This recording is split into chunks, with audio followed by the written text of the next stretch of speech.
નમસ્કાર વિદ્યાર્થી મિત્રો, સુપ્રભાત, જય શ્રી કૃષ્ણ. આપ સૌને કેમ છો? મજામાં ને?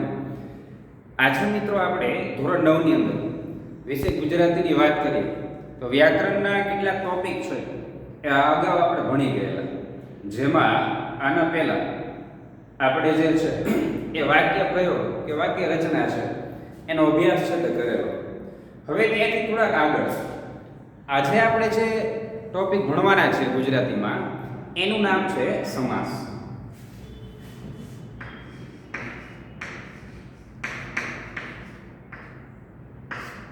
હવે આ સમાસ છે મિત્રો, તમે લોકો 8મા ધોરણમાં છે એ આ ટોપિક ભણીને છે તે આવેલા છે.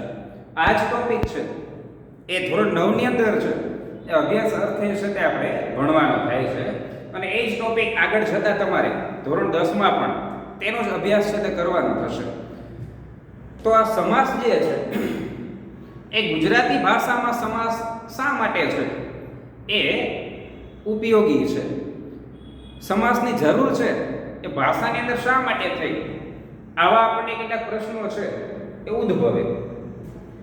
સૌથી પહેલા તો સમાસ કોને કહેવાય, સમાસ એ શું છે એના વિશેની માહિતી છે એ તમે લોકો 8મા ધોરણમાં છે તે ભણીને મિત્રો આવેલા છો. સમાસ જે છે એ મૂળ સંસ્કૃત ભાષામાં છે, એની ઉત્પત્તિ છે તે થઈ છે, અને ત્યાર પછી આમાં આપણે જાણીએ છીએ કે દરેક ભાષા જે છે એની જનની છે તે મિત્રો કઈ ભાષા છે? સંસ્કૃત ભાષા છે. અને આ સંસ્કૃત ભાષામાંથી આ સમાસ જે છે એ આપણે ગુજરાતીમાં પણ એનો ઉપયોગ છે એ ખૂબ જ વિશાળ પ્રમાણમાં છે એ થતો આવ્યો છે. સંક્ષિપ્તમાં કોઈ પણ વસ્તુ છે એને આપણે ટૂંકમાં રજૂ કરવી હોય તો એના માટે મિત્રો સમાસ છે એની જરૂર પડે. કોઈ વિશાળ વસ્તુ હોય, વાક્ય હોય કે એને આપણે ટૂંકમાં છે એ રજૂ કરવી હોય, જેમ કે આપણે એમ કહીએ કે અહીંયાથી ઘોડા વડે ચાલતી ગાડી પસાર થઈ, આવું આપણે બોલીએ કે થોડી વાર પહેલા અહીંયાથી ઘોડા વડે ચાલતી ગાડી પસાર થઈ. હવે આ જ વસ્તુ છે એ જો સમાસ દ્વારા આપણે કહેવું હોય તો આપણે કહી શકીએ કે અહીંયાથી ઘોડા ગાડી પસાર થઈ. તો મિત્રો તમે જુઓ, ઘોડા વડે ચાલતી ગાડી, આ જે લાંબુ વાક્ય હતું એને આપણે ખાલી ઘોડા ગાડી છે એ કહી દીધું. તો એ સમાસ દ્વારા છે તે શક્ય બન્યું છે સંક્ષિપ્તમાં રજૂ કરવાનું. ઘોડા વડે ચાલતી ગાડી એના બદલે ઘોડા ગાડી, આગ વડે ચાલતી ગાડી એના બદલે આગ ગાડી. તો ટૂંકમાં સંક્ષિપ્તમાં છે એ રજૂ કરવા માટે શેની આવશ્યકતા થાય? સમાસ છે એની આવશ્યકતા છે તો ઊભી થાય છે. હવે આ જે સમાસ જે છે એ સમાસનો શાબ્દિક અર્થ જો આપણે સમજીએ તો સંધિ જો આપણે છૂટી પાડીએ તો શું થાય? સમ પ્લસ આસ, આવા બે શબ્દ છે એ આપણને મળે. સમ નો અર્થ શું થાય? તો સાથે, સમ એટલે કે સાથે, અને આસ એટલે જોડાવું અથવા તો પેસવું કે ભેગા થવું. સમ એટલે સાથે અને આસ એટલે જોડાવું, બેસવું અથવા તો ભેગા થવું. તો સમાસમાં શું ભેગું થાય છે? તો મિત્રો સમાસમાં છે એ બે કે બે થી વધારે પદ છે એ પદ શું થાય છે? ભેગા થાય છે. બે કે બે થી વધારે પદ એ શેમાં ભેગા થાય? સમાસમાં. ત્યારે સમાસની પ્રક્રિયા છે એ મિત્રો થઈ કહેવાય. હવે પદ એટલે શું? તો પદની અંદર મિત્રો સંજ્ઞા છે, વિશેષણ છે, આ બધાયનો સમાવેશ શેમાં થાય? પદમાં છે તે થાય. તો સમાસની પ્રક્રિયામાં શું થશે? બે કે બે થી વધારે પદ છે એ ભેગા થશે અથવા તો જોડાશે, ત્યારે સમાસની પ્રક્રિયા છે એ બનશે. અને એ જોડાઈને ભેગા થયેલા બે પદ છે એ ભેગા થયેલા પદને સમસ્ત પદ અથવા તો સામાસિક પદ છે તે કહેવાય. બે છૂટા પદ હોય, આ રીતે માનો કે હોય વિદ્યા અને આલે, આ પેલું પદ છે, આ બીજું પદ છે, આ બંને છે એ ભેગા થઈને જ્યારે વિદ્યાલય બને તો આ બંનેના ભેગા થવાથી બનેલા આ પદને શું કહેવાય? સમસ્ત પદ અથવા તો સામાસિક પદ છે તે કહેવાય. સમસ્ત પદ અથવા તો સામાસિક પદ. તો આવી કઈ ક્રિયા છે સમાસમાં થાય મિત્રો. બે કે બેથી વધારે પદ છે એ સાથે જોડાય અને એક નવું પદ છે તે અસ્તિત્વમાં છે તે આવે ત્યારે સમાસની ક્રિયા છે તે બને. આ જે સમાસ છે મિત્રો એ સમાસના મુખ્ય પ્રકાર એ 3 છે. જો મુખ્ય પ્રકારની વાત કરું છું, તમારે પરીક્ષામાં જે પૂછાતા હોય છે એ સમાસના પેટા પ્રકાર તમારે પૂછાશે. હું અહીંયા તમને જે સમજાવું છું તે અત્યારે મુખ્ય પ્રકારની વાત કરું છું, જેને આપણે કોષ્ટક દ્વારા પણ સમજી શકીએ મિત્રો. આ 3 મુખ્ય પ્રકાર કયા છે? સૌથી પહેલો જે પ્રકાર છે, જો પેટા પ્રકાર છે તે 3 મુખ્ય પ્રકારની અંદર જ એનો સમાવેશ છે તે થઈ જાય છે. તો આ મુખ્ય પ્રકાર કયા છે? સૌથી પહેલા આવે સર્વપદ પ્રધાન સમાસ. સર્વપદ પ્રધાન સમાસ એ પહેલો પ્રકાર છે. બીજો પ્રકાર છે એક પદ પ્રધાન સમાસ. ત્રીજો પ્રકાર છે અન્ય પદ પ્રધાન સમાસ.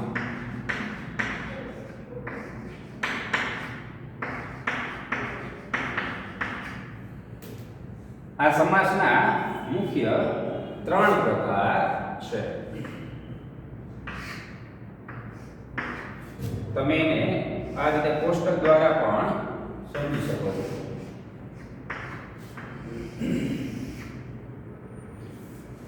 પ્રથમ પ્રકાર કયો છે? સર્વપદ પ્રધાન સમાસ. સર્વપદ એટલે મિત્રો બધાય પદ. એ વાક્ય છે એ વાક્યની અંદર રહેલા બધા જ પદ છે તે કેવા હોય છે? પ્રધાન. પ્રધાન મતલબ કે મુખ્ય છે તે હોય છે. વાક્ય સાથે બધા જ પદનો સંબંધ કેવો હોય છે? એક સમાન હોય છે. કઈ રીતના? તો આપણે એક એક્ઝામ્પલ દ્વારા છે સમજીએ કે સર્વપદ પ્રધાન સમાસ છે એની અંદર બધાય પદ કઈ રીતના વાક્ય સાથે સમાન સંબંધ છે ધરાવે છે. તો આપણે એક ઉદાહરણ લઈએ.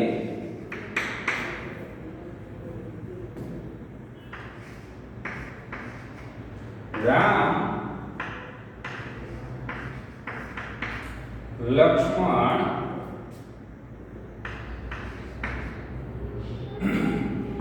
રામ લક્ષ્મણ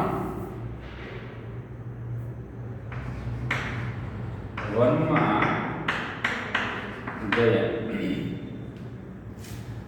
રામ લક્ષ્મણ વનમાં ગયા. તો આ જે રામ લક્ષ્મણ છે મિત્રો, અહીંયા બે પદ છે તે આની અંદર સમાયેલા છે. પ્રથમ પદ કયું છે? તો એ રામ છે. બીજું પદ છે તે લક્ષ્મણ છે. વનમાં જવાની ક્રિયા જે છે એની સાથે આ પ્રથમ અને દ્વિતીય બંને પદનો સંબંધ કેવો છે? એક સમાન છે. આ વાક્યમાં સર્વપદ બધા જ પદ, જો આની જગ્યાએ કદાચ સીતા આપણે ઉમેર્યું હોત કે રામ લક્ષ્મણ અને સીતા વનમાં ગયા, તો સર્વપદ બધા જ પદ છે તે પ્રધાન એટલે કે મુખ્ય છે. વાક્ય સાથે સીધો સંબંધ ધરાવે છે. કઈ રીતના? તો તમે જુઓ મિત્રો, એક પદ ઉપર તમે હાથ મૂકીને જુઓ કે રામ વનમાં ગયા. વાક્ય બન્યું ને, રામ વનમાં ગયા. હવે પ્રથમ પદ ઉપર તમે હાથ મૂકીને પછી જુઓ લક્ષ્મણ વનમાં ગયા. વાક્ય બને છે. શા માટે બને છે? કારણ કે સર્વપદ બધા જ પદ કેવા છે? પ્રધાન એટલે કે મુખ્ય છે. વાક્ય સાથે બધા જ પદનો સંબંધ મિત્રો એક સમાન છે. એટલા માટે એને આપણે સર્વપદ પ્રધાન સમાસ છે એ કહી શકીએ કે જેમાં વાક્યમાં રહેલા પદ છે એ બંને પદનું મહત્વ અથવા તો બે કરતા વધારે પદ હોય તો એ બધા જ પદનું મહત્વ છે એ એક સમાન હોય, કોઈનું વધારે કે કોઈનું ઓછું નહીં. બધાયનું મહત્વ કેવું હોય? એક સરખું હોય. વાક્ય સાથે બધાયનો સંબંધ છે એ એક સમાન હોય ત્યારે સર્વપદ પ્રધાન સમાસ છે તે બને. અને આ જે સર્વપદ પ્રધાન સમાસ છે એવો એક સમાસ મિત્રો આપણે ભણવાનો થાય છે. આવો એક સમાસ ભણવાનું રહે છે. કુલ આપણે 7 સમાસ ભણવાના છે. આ જે 3 મુખ્ય પ્રકાર છે ને એના પેટા પ્રકાર છે તે ભણવાના છે. પરીક્ષામાં આપણે આ જે પેટા પ્રકાર છે એ ઉદાહરણ સાથે છે તે પૂછાતા હોય છે કે કયા સમાસનું ઉદાહરણ છે તમારે ઓળખવાનું, અથવા તો તમને એવું કે નીચેમાંથી આ સમાસનું ઉદાહરણ કયું છે અથવા તો આ સમાસનું ઉદાહરણ છે તે આપો. આ અલગ અલગ રીતના છે તે પૂછાઈ શકે. તો સર્વપદ પ્રધાન સમાસ છે મિત્રો, એ તમારે એક સમાસ એવો ભણવાનો છે એ થશે કે જે સર્વપદ પ્રધાન સમાસ છે. અને આ સમાસ કયો છે? તો એ સમાસ છે મિત્રો દ્વંદ્વ સમાસ.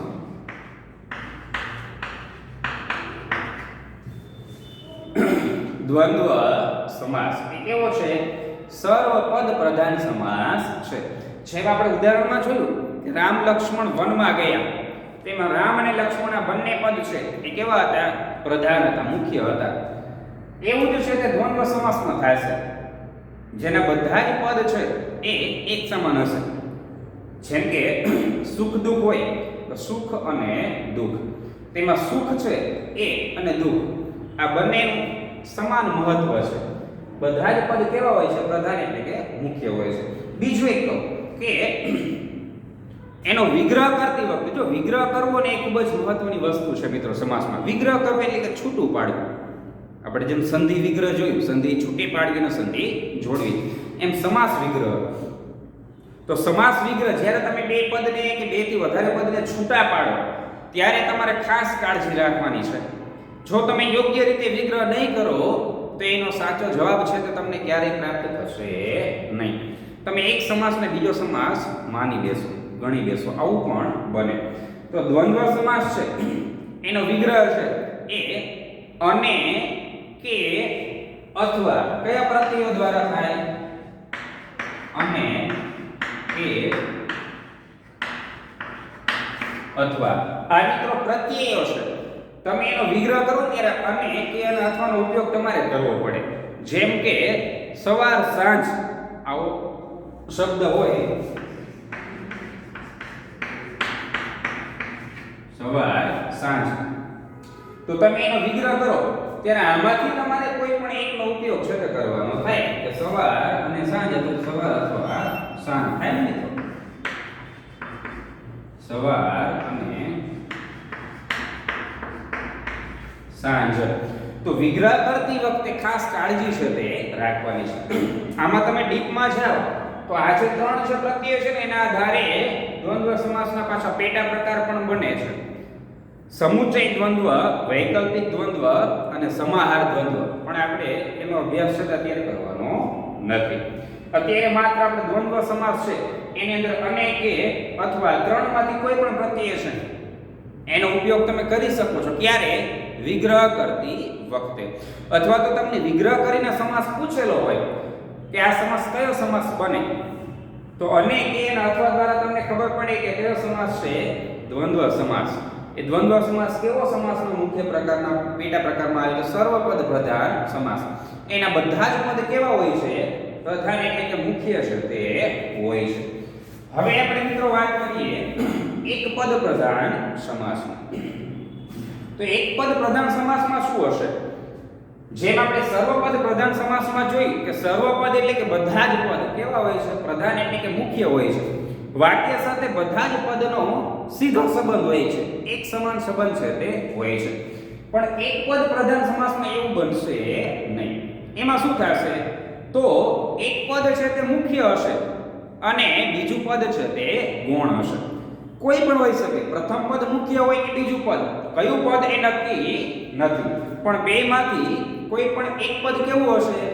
મુખ્ય હશે અને બીજું પદ છે તે ગૌણ હશે. એક જ પદનો વાક્ય સાથે સીધો સંબંધ છે તે હશે, બીજા પદનો નહીં. આવું શેમાં થશે? એક પદ પ્રધાન સમાસની અંદર છે એ આવું થશે. આપણે ઉદાહરણ દ્વારા જોઈએ છીએ. આની અંદર આપણે જોયું કે રામ લક્ષ્મણ વનમાં ગયા, એની જેમ આપણે એક ઉદાહરણ દ્વારા છે આ એક પદ પ્રધાન સમાસ છે એને આપણે જોઈએ. તો આ રીતના માનો કે આ ઉદાહરણ હોય,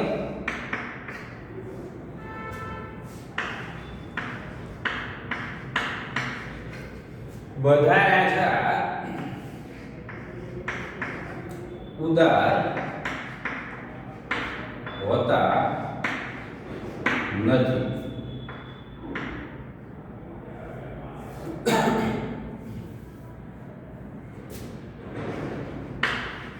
બધા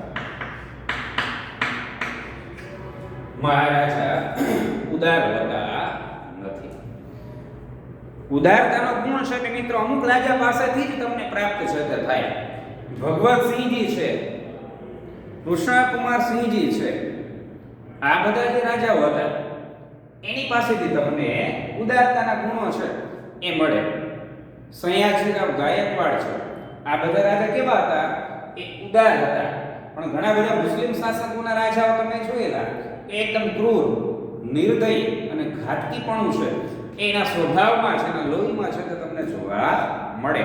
તો આ ઉદારતાનો ગુણ છે તે મિત્રો બધા મહારાજામાં હોતો નથી. તો અહીંયા તમે જો શું કહે છે? બધા મહારાજા ઉદાર હોતા નથી. સૌથી પહેલા તો વાક્યમાં છે તે આપણને સમાસ શોધતા આવડવો પડે. બે કે બે થી વધારે પદ કઈ જગ્યાએ ભેગા થયેલા છે, કઈ જગ્યાએ સમાસની પ્રક્રિયા છે તે થયેલી છે. તો મિત્રો આ મહારાજા છે, જેમ આપણે આગળના સમાસમાં જોયું દ્વંદ્વ સમાસમાં રામ લક્ષ્મણ વનમાં ગયા તેમાં રામ લક્ષ્મણ છે તે સામાસિક પદ હતું, ત્યાં સમાસની પ્રક્રિયા છે તે થઈ હતી. એની જેમ અહીંયા તમે જુઓ બધા મહારાજા ઉદાર હોતા નથી. તો આ મહારાજા જે છે અહીંયા સમાસની પ્રક્રિયા છે તે મિત્રો થઈ છે. અહીંયા તમને બે પદ મળે છે. પહેલું પદ કયું છે? મહા. બીજું પદ રાજા. પહેલું પદ છે મહા અને બીજું પદ છે એ રાજા. એક પદ પ્રધાન સમાસ શા માટે છે? તો આની અંદર એક જ પદ છે એ પ્રધાન એટલે કે મુખ્ય છે. વાક્ય સાથે સીધો સંબંધ છે તે એક પદનો જ છે અને એ મુખ્ય પદ કયું છે? રાજા. જુઓ તમે, બધા રાજા ઉદાર હોતા નથી. આ એક પદ જે છે રાજા, એનો વાક્ય સાથે સીધો સંબંધ છે, પણ એની આગળનું જે પ્રથમ પદ છે એ ગુણ છે જે રાજા સાથે જોડાયેલું છે, એ મુખ્ય નથી. એક જ પદ પ્રધાન છે. તમે રાજા ઉપર હાથ મૂકીને તમે વાંચો તો બધા મહા ઉદાર હોતા નથી. વાક્યનો અર્થ આપણને સમજાતો નથી. શા માટે નથી સમજાતો? કારણ કે વાક્યમાં સર્વપદ બધા પદ પ્રધાન નથી. કેટલા પદ પ્રધાન છે? એક પદ, એક જ પદ પ્રધાન છે અને એ છે અહીંયા રાજા. તો જ્યારે વાક્યમાં એક પદ છે એ પ્રધાન હોય, મુખ્ય હોય, ત્યારે એને એક પદ પ્રધાન સમાસ છે તે કહેવાય. અને આવા સમાસ મિત્રો આપણે 5 સમાસ છે તે ભણવાના છે. એ કયા 5 સમાસ છે કે જેની અંદર એક પદ છે તે પ્રધાન હોય એટલે કે મુખ્ય છે તે હોય? તો એવા સમાસની અંદર મિત્રો આવશે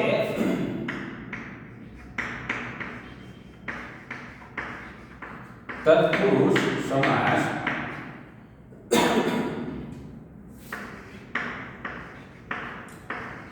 કર્મધારય સમાસ,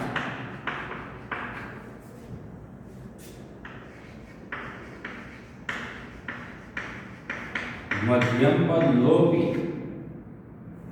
લોપી સમાસ,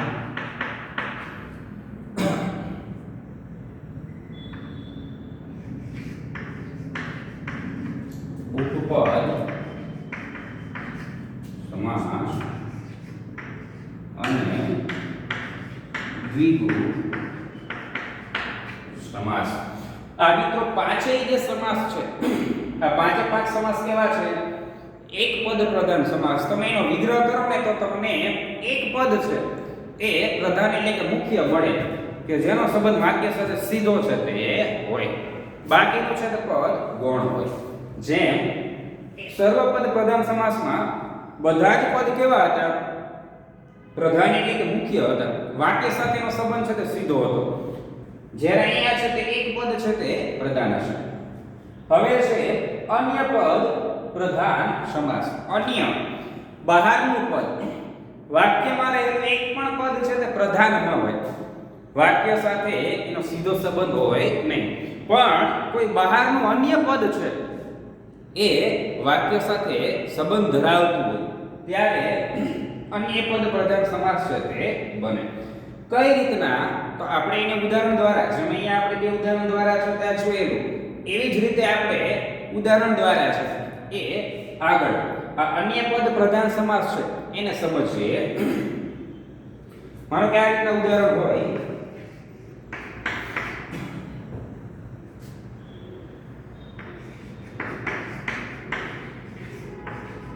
મોરબીમાં મુશળધાર વરસાદ પડ્યો અથવા તો વરસ્યો. મોરબીમાં મુશળધાર વરસાદ પડ્યો. ચોમાસાની ઋતુ હોય તો આવું છે કે બને વાદળના જોરદાર કડાકા અને ભડાકા અને વાવાઝોડા સાથે છે વરસાદનું આગમન ઘણી વખત આપણે જોઈએ છે કે એનું આગમન છે તે મોરબીની અંદર થતું હોય છે. તો અહીંયા મોરબીમાં મુશળધાર વરસાદ પડ્યો અથવા તો વરસ્યો. તો એમાં તમે જુઓ આ મુશળધાર છે એ સામાસિક પદ છે. ત્યાં બે પદ જોડાયેલા છે. કયા પદ બે જોડાયેલા છે? તો પહેલું છે મુશળ અને બીજું છે ધાર. મિત્રો મુશળનો અર્થ શું થાય ખબર છે? મુશળ એટલે સાંભળેલું થાય. મુશળ મતલબ કે સાંભળેલું. સાંભળેલું એટલે શું? અત્યારની નવી જનરેશનને આ પ્રકારના શબ્દો છે એ ઓછા સાંભળવા મળે એટલે કદાચ એનું જ્ઞાન છે તે હોય નહીં. તો સાંભળેલું કોને કહેવાય મિત્રો? લાકડાના એક પ્રકારનું જાડું ધોકા જેવું છે તે હોય, જેને પહેલાના સમયના આપણે જાણીએ છીએ કે ખેડૂતો જે હતા એ ખેડૂતો પોતે ખેતી જ્યારે કરતા ત્યારે ગામમાં પાદરમાં ખરાવાડની અંદર ખડું છે તે લેવામાં આવે અને એ જે ખરું લેવામાં આવે ને એમાં બધું અનાજ છે તે મિત્રો ચોખ્ખું થતું નહીં. અમુક ટકા જે છે એ આવું અનાજ હોય એને ઘરે છે લઈ જઈને પછી પોતાને ત્યાં મોટી ખાંડણી હોય એ ખાંડણીની અંદર જો એક પ્રકારનો ઓરડો હોય, ઓરડામાં છે તે આ પ્રકારનો ખાડો હોય જેમાં આપણે કેમ ખાંડણી અને દસ્તો હોય સેમ એ જ પ્રકારની પ્રોસેસ. એ ખાડામાં આવું જે વધેલું અનાજ છે એને એની અંદર નાખીને આ સાંભેલું છે લાકડાનું છે તો બનેલું હોય જાડા દસ્તા જેવું ધોકા જેવું એના વડે ખાંડીને એમાંથી અનાજ છે તે છૂટું પાડવામાં આવતું. તો મુશળ એટલે શું થાય? સાંભેલું. અને ધાર, ધાર એટલે પાણીનો પ્રવાહ. ધાર એટલે શું થાય? પાણીનો પ્રવાહ. જોરદાર વરસાદ વરસતો હોય, ઝરમરીઓ કે એવા વરસાદની આપણે વાત કરતા નથી.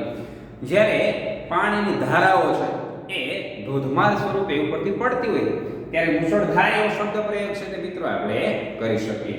તો મોરબીમાં મુશળધાર વરસાદ પડ્યો. હવે આ મુશળધાર છે તે કેવું પદ છે? સામાસિક પદ છે. ત્યાં સમાસની ક્રિયા છે તે થઈ છે. પણ તમે જુઓ મિત્રો, જેમાં આગળ આપણે જોયું કે દ્વંદ્વ સમાસમાં છે તો બધા જ પદ કેવા હતા? પ્રધાન એટલે કે મુખ્ય હતા. વાક્ય સાથે તેનો સીધો સંબંધ છે તે હતો. તમે કોઈ પણ પદ લ્યો તેનું સ્વતંત્ર વાક્ય છે તે બનતું હતું. એક પદ પ્રધાન સમાસમાં આપણે જોયું કે એક પદ મુખ્ય હોય, બીજું પદ ગૌણ હોય. અને આ મુખ્ય પદ જે છે એ વાક્ય સાથે સીધો સંબંધ ધરાવતું હોય એટલે એક પદ છે એ એક પદનું વાક્ય બનતું હતું. પણ આની અંદર છે એ અન્ય પદ પ્રધાન સમાસ, મતલબ કે મુશળધાર જે પદ છે એમાં કોઈ બહારનું પદ છે એ પ્રધાન સ્થાને છે તે જોવા મળે છે અને જેના પરિણામે વાક્યમાં રહેલો છે આ શબ્દ છે મુશળધાર એ કોઈ બહારના પદ માટે છે તે વપરાય છે. મોરબીમાં તમે જો મોરબીમાં મુશળ વરસાદ વરસ્યો અથવા મુશળ વરસાદ પડ્યો વાક્ય નહીં બને. એવી રીતના પહેલા પદને તમે ઉપર હાથ રાખીને પછી ધારનું વાક્ય બનાવો. મોરબીમાં ધાર વરસાદ વરસ્યો અથવા તો ધાર વરસાદ પડ્યો. બેમાંથી એકે વાક્ય છે એનો વાક્ય સાથે સીધો સંબંધ નથી, જેના પરિણામે એનું વાક્ય છે તે બનતું નથી. પણ આખું સમસ્ત પદ જે છે એ કોઈ બહારના પદ, બહારનો પદ મતલબ કે મુશળધાર એટલે ધોધમાર, એ બહારના પદ માટે એ વપરાય છે. તો આવી ક્રિયા છે તે શેમાં થશે? અન્ય પદ પ્રધાન સમાસની અંદર થશે. અને એવો એક સમાસ મિત્રો તમારે ભણવાનો છે તે થાય છે જેનું નામ છે બહુવ્રીહી સમાસ.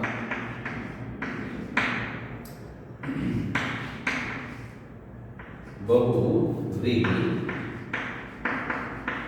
સમાસ. આ બહુવ્રીહી સમાસ છે મિત્રો જેને આપણે કહેવાય ને કે શબ્દ સમૂહ માટે એક શબ્દ આપો. આ સેમ પ્રોસેસ છે તે શેમાં થશે? બહુવ્રીહી સમાસમાં થશે. શબ્દ સમૂહ માટે એક શબ્દ આપો. આ સેમ પ્રોસેસ બહુવ્રીહી સમાસમાં છે તે થાય.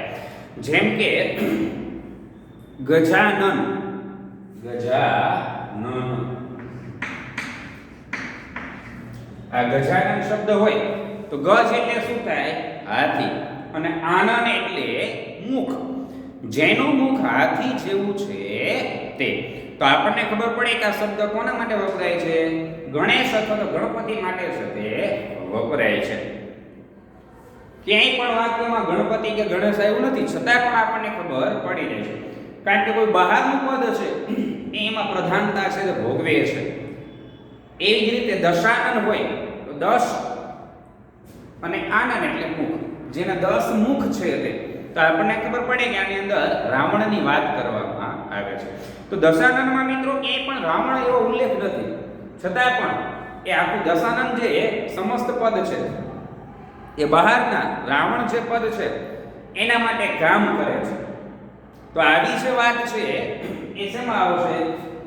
અન્ય પદ પ્રધાન સમાસમાં, એટલે કે બહુવ્રીહી સમાસમાં. અને બહુવ્રીહી સમાસની અંદર જ્યારે આ રીતના બહારનું પદ છે એ સ્થાન ભોગવતું હોય ત્યારે મિત્રો આ પ્રકારના સમાસ જે છે, આપણે કીધું ને કે શબ્દ સમૂહ માટે એક શબ્દ આપો, એના જેવા સેમ પ્રોસેસ છે તેની અંદર થતી હોય છે. વીણા પાણી હોય તો જેના હાથમાં વીણા છે તે. ચતુર્ભુજ હોય તો જેને 4 ભુજ એટલે કે હાથ, જેને 4 હાથ છે તે. એક વસ્તુ ખાસ યાદ રાખવાની કે અહીંયા બહુવ્રીહી સમાસમાં શરૂઆત ક્યાંથી થાય? જેનું, જેની, જેનવારી ના થાય. છેલ્લે શું આવે? તે. મોટા ભાગે છે સેમ આ વસ્તુ છે તે આની અંદર છે તે થશે. તો આ છે એક સાથે સાત સમાસ છે. કયા સાત? આ છે પહેલો સમાસ, તત્પુરુષ બીજો, ત્રીજો, ચોથો, પાંચમો, છઠ્ઠો અને સાતમો. આ સાથે સાત જે સમાસ છે એનો અભ્યાસ આપણે કરવાનો છે. અને મિત્રો પરીક્ષાની અંદર પણ, પરીક્ષામાં પણ આ સાથે સાત સમાસ છે એને તમારે ઉદાહરણ છે અથવા તો ઓળખ છે એ પરીક્ષામાં છે તે અલગ અલગ સ્વરૂપે છે તે પૂછાશે. આપણે હવે આ જે સાત સમાસ છે એનો અભ્યાસ છે તે કરશું. જેમાંથી પહેલો જે સમાસ છે, જો એક વસ્તુ મિત્રો ખાસ યાદ રાખજો કે આ રીતના કોષ્ટક દ્વારા તમારે જેને યાદ રાખવો તો રાખી શકો છો. અને એક કોષ્ટક જો તમને યાદ હશે ને તો સરળતાથી બધું છે તે આપોઆપ યાદ આવી જશે. આ રીતના આપણે સમાસનું કોષ્ટક વ્યવસ્થિત આંકીને પાકી બુકમાં બનાવવું તો બનાવી શકો છો તમે. ઉપર સેન્ટરમાં સમાસ, ત્યાર પછી એ સમાસના મુખ્ય 3 પ્રકાર: સર્વપદ પ્રધાન સમાસ, એક પદ પ્રધાન સમાસ અને અન્ય પદ પ્રધાન સમાસ. સર્વપદ પ્રધાન સમાસમાં કયો સમાસ આવે? તો એ આવે દ્વંદ્વ સમાસ. એક પદ પ્રધાન સમાસમાં કયા સમાસનો સમાવેશ થાય? તો એ છે તત્પુરુષ, કર્મધારય, મધ્યમપદલોપી, દ્વિગુ અને ઉપપદ. ત્યાર પછી અન્ય પદ પ્રધાન સમાસ, એમાં કયો સમાસ આવે? તો એમાં આવે બહુવ્રીહી. આમ કોષ્ટક દ્વારા છે આ સાથે સાત સમાસને તમારે ભણવા હોય તો તમે ભણી શકો. હજી આથી વધારે પણ સમાસ આવે, પણ આપણે છે આ સાત સમાસ છે એનો અભ્યાસ છે કે અત્યારે કરવાનો થશે. ધોરણ 9 અને 10 બંનેમાંનો સમાવેશ છે તે થાય છે. એટલે આપણે 9મા ધોરણમાં છે તે સાત સમાસ ભણવાના થશે. ઉદાહરણ સાથે છે એ હવે આ સાથે સાત સમાસને આપણે જોઈશું. બરાબર? વ્યાખ્યાન એ બધું છે એ આપણે એના દ્વારા છે તે જોઈએ.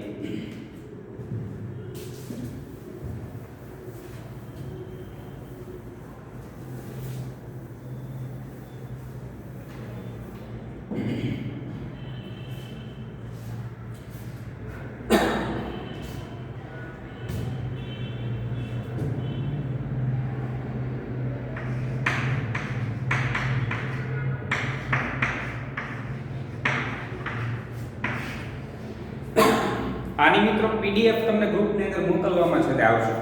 એના દ્વારા તમે વ્યવસ્થિત રીતના પાકી બુકમાં છે તે લખી શકો છો. અત્યારે સમજવા માટે છે તો સાથે સાથે જો તમારે રફ વર્ક કરવું હોય તો કરી શકો છો. જેમ આપણે કોષ્ટક બનાવીએ એ રીતના કોષ્ટક તમે બનાવીને પછી સમાસનો અર્થ છે એ આપણે પોઈન્ટ પાડીને છે લખવાનું છે. તો સમાસનો અર્થ કોને કહેવાય? સમાસ. તો એની અંદર લખજો સમાસ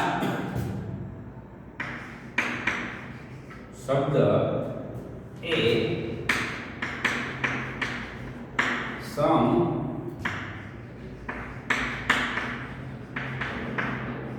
અને આર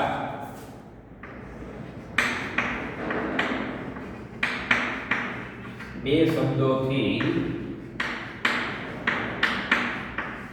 બનેલો છે. સમનો અર્થ સાથે અને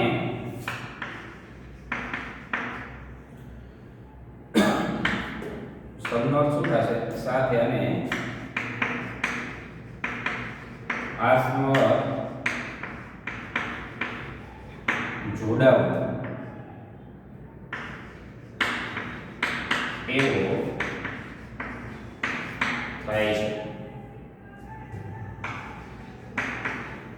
આમ બે કે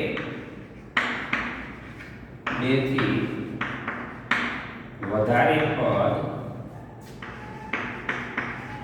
સાથે જોડાઈને એક નવું પદ બનાવે ત્યારે સમાસની પ્રક્રિયા થઈ કહેવાય.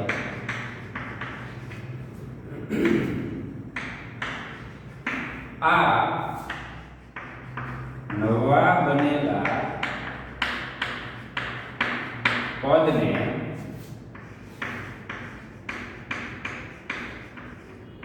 સમસ્ત પદ અથવા કે સામાસિક પદ કહે છે. નવા બનેલા પદને શું કહેવાય? સમસ્ત પદ અથવા તો સામાસિક પદ છે તે કહેવાય. તો મિત્રો આ રીતના આપણે સમાસનો અર્થ છે એ લખી શકીએ. અને હવે જે 7 સમાસ આપણે ભણવાના છે એને ઉદાહરણ દ્વારા છે એ સાથે સમાસ છે તે આપણે સમજવાની શરૂઆત છે તે કરીએ. સૌથી પહેલા છે એ દ્વંદ્વ સમાસથી આપણે શરૂઆત છે તે કરવાની છે. પણ આના પછીના જે લેક્ચરની આપણે વાત કરીએ તો એમાં આ દ્વંદ્વ સમાસથી આપણે ઉદાહરણ સાથેનો અભ્યાસ છે ચાલુ કરવાના છે. ત્યાં સુધી આ સમાસની જે તમને કોષ્ટક દ્વારા માહિતી આપી એને તમે વ્યવસ્થિત છે તે અધ્યયન દ્વારા સમજવાનો પ્રયત્ન છે તે કરશો તો સમજવામાં છે તે સરળતા રહેશે. ન સમજાય એવી એક પણ વસ્તુ છે તે એની અંદર નથી. જો ધ્યાનપૂર્વક તમે આ વિડીયોને જોશો તો સમાસ છે તે સમજવામાં તમને સરળતા છે તે રહેશે.